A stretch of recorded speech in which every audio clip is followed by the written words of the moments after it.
Hello everybody! Welcome back to our Lua tutorials, and today is Lua episode 2. Today we're going to be going deeper on variables, editing part properties, and we're going to add some new stuff. Alright, so let's get started. We're going to want to add a script in server script service. And then, so to start, first we're going to go further into printing. So first, printing is basically let's pretend like we did the other day. If game.workspace find first child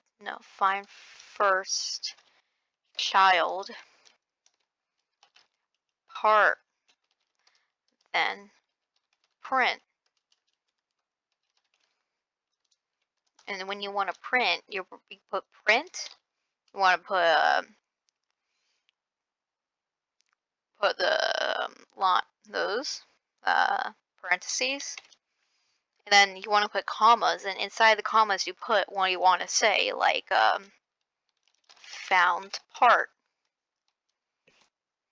Now obviously this won't actually fire because we have this then statement, but there is no part in workspace, so we're going to add a part. And let's see what happens when you press play. Look what happens. Right before the game even loaded, because the thing's actually still loaded on the server already. Right here you can see that it printed found part in the output. And so that means that the part is actually there. Now if you didn't put that print, the part was there, nothing would happen. So this actually helps if you want to find errors to see if something's not executing. Now I'm going to show you one more thing with this. Now let's pretend the part is named like wow. Look at that. Here you can go like if game.workspace find first child, wow, then print. Now here's something cool that you can do with printing. You can actually print the value of something in the print, like print wow, print game.workspace.wow.name, and now print the name of wow, which is wow. Now if you want to add text after this, you can do ... put the comma, and then you can add space so it isn't just next to each other. You can put like found, like that. Now you can also do this with the properties of it. So you can do found properties are, maybe like transparency is ...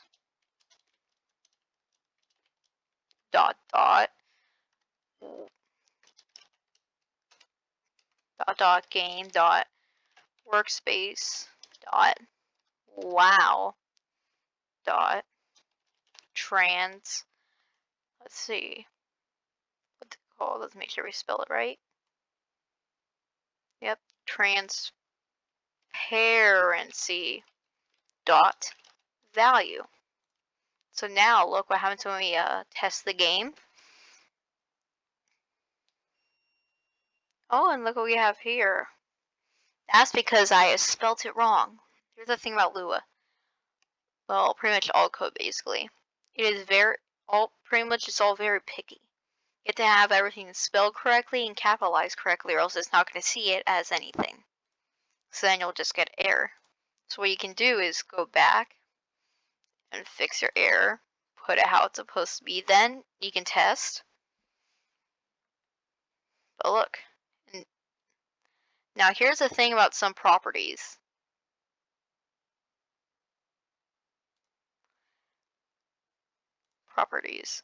Um, things like transparency don't actually isn't actually like a int value. I mean, it isn't actually like an int value. It's actually a number itself.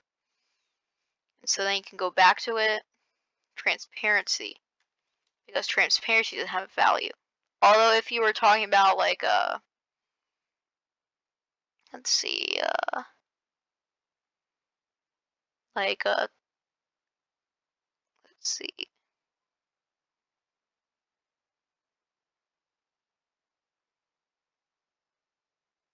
and it's not really with the properties, but things like int values. Like let me show you, int value. Int values have the value. If you want to get that value, you have to do like value dot value or like int value dot value, whatever you named it. All right. Now I'll just delete that. So let's see. So now when we test the game, it should print. Look, there we go. Wow found. Transparency is 0. Now this really helps if you want to make sure they have everything correctly. Now we can move on to our main part of the tutorial today.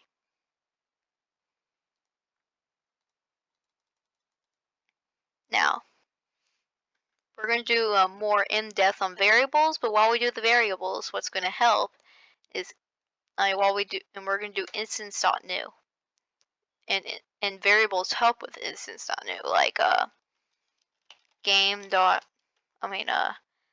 local new part equals instance.new part. What this does, it'll make a new object, a new part object. You can do any object you want, like let's see, cylinder or click detector, whatever you want. Accessory, camera, C-frame values, and all of these. There's a lot. Now, but we're just gonna do a part. And so now that because we have this variable set up, and that variable is the new part. And so since you want it in the workspace, new part, but first you were mainly going to want to name it. So new part.name equals my new part, whatever you want to name it. You can also name the variables anything you want, but the variable value that you're trying to edit has to be the same when you try calling it like this. And so new part dot parent equals workspace. So now that we have it like that, when we start the game, a new part will be created in the workspace. So when we start it,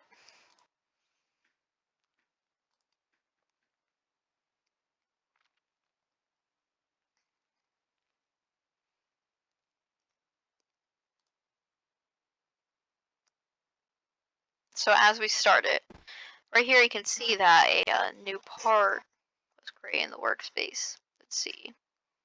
There's my new part right here. This is our new part that we created. Now, as you see, it's not actually anchored. It'll just fall.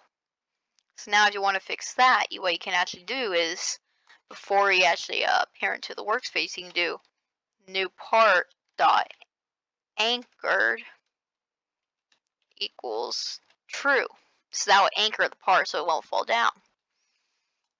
Now you might want to print to make sure that the part actually made it into the workspace, so you can actually like print new part dot name dot added and to the workspace. So now that'll print it. Now you might want to like let's pretend you want to change the color. You do new part dot color equals color3 dot new Right here, if you want to just find your color like this, choose what color you want. I just want to, let's see, I just want it with some blue. Okay, it makes our color. Then when we play the game, right here you can see that it printed my new part added into the workspace. So we know that it's in the workspace. So when we check it in, when we check it in the workspace, it should be our bluish color, or whatever color you put it as. So we see it and look, we got our bluish color.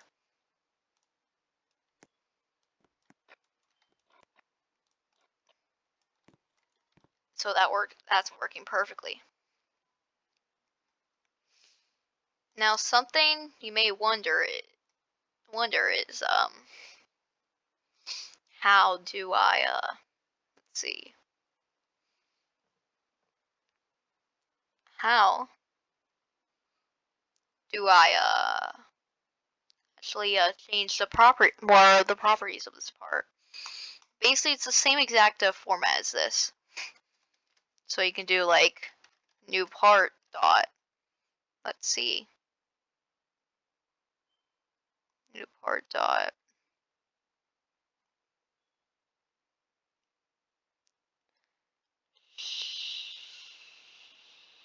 reflectance. So yeah, let's change the reflectance. New part dot reflectance equals 1. So now when we actually go in the game, they will be really reflective. It will have that little skyish reflective. See that the Roblox says is reflectance. So as you see right here again, my new part was added into the workspace. Now when we test it, it should be very reflectant like that.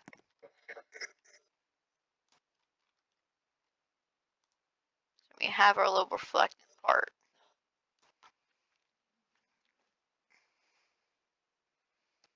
Now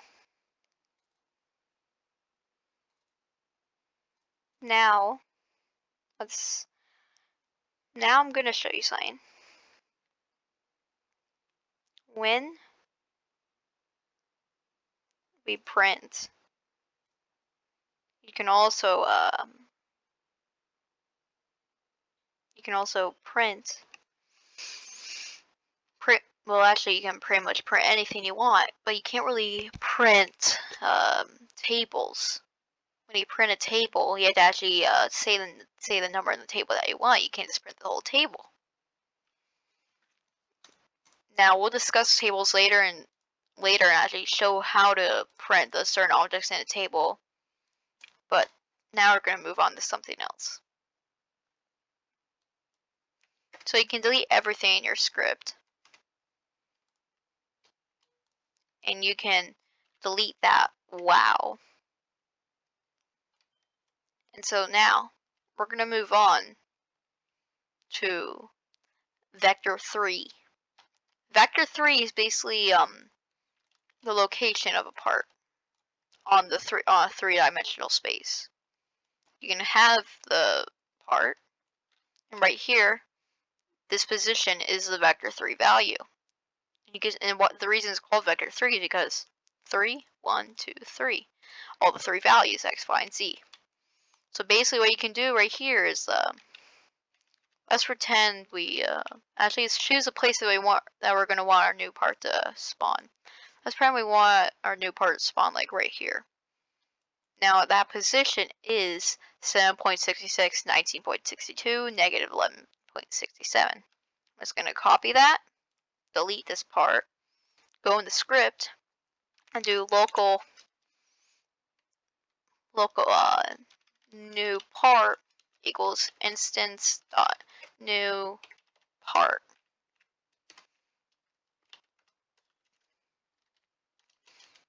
New part dot name equals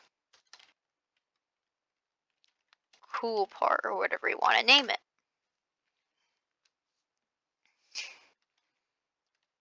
Cool.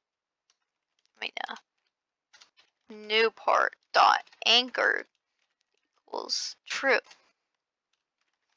new part dot color equals color 3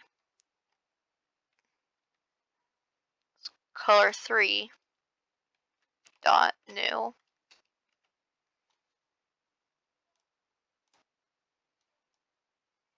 that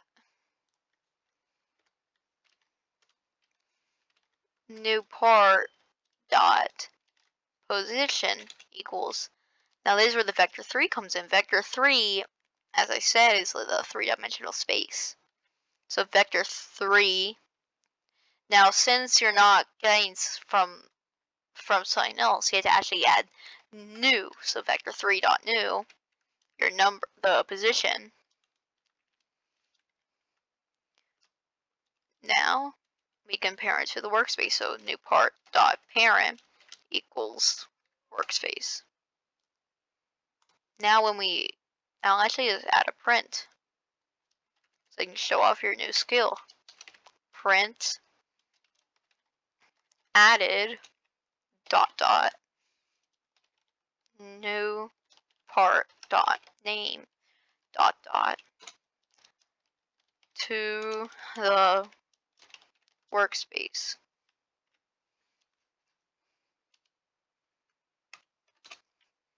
The color is dot dot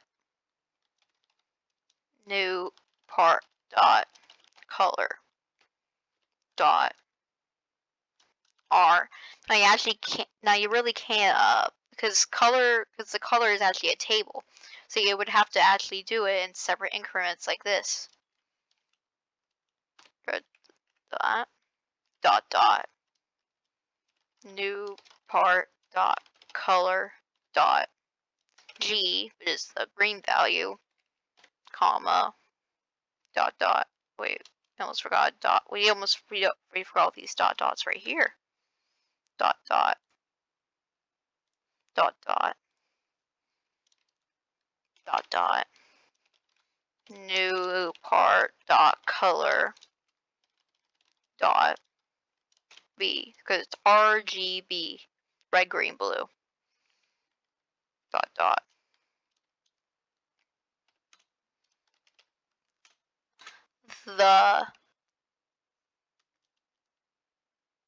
Now the part is dot dot anchored. No. New part dot anchored dot dot anchored. So that will say either false or true. Now let's see to test if there's any errors. Now look what we got right here. We got a little error. Now it's trying to concatenate boolean with a string. So we're just going to go to our script and check what is wrong. Now let's see. First we should probably most likely check if we forgot any dot dots. Let's see that no dot dots are forgotten, but it seems to be one of these.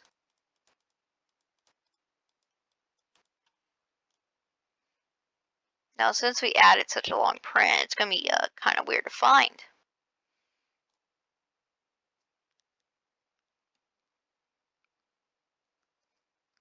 Now we just have to find where it's trying to concatenate a boolean with a string.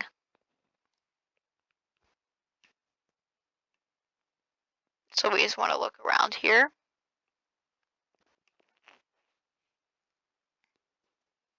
And as we look around, take little notes of anything that could be making an error.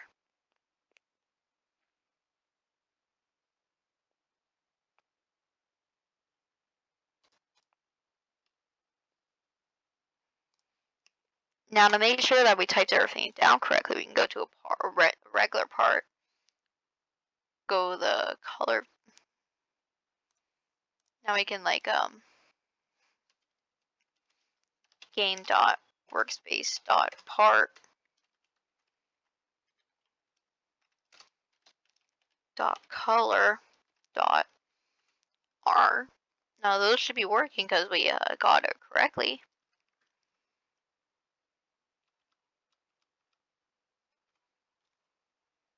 No, maybe it could be.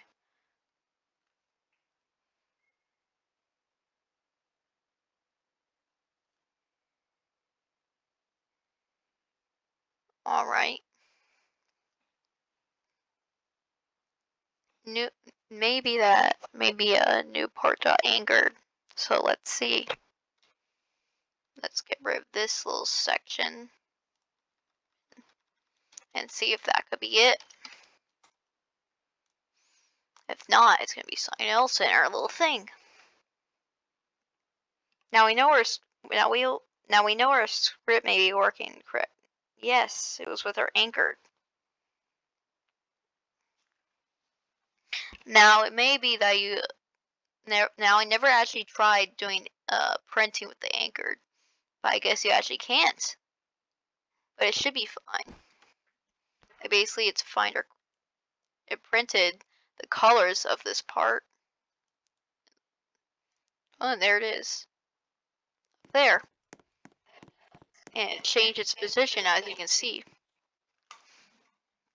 Well, guys, that concludes our little video. I'll see you next time. Next time we'll be doing while loops and for loops. Until then, see ya and keep practicing.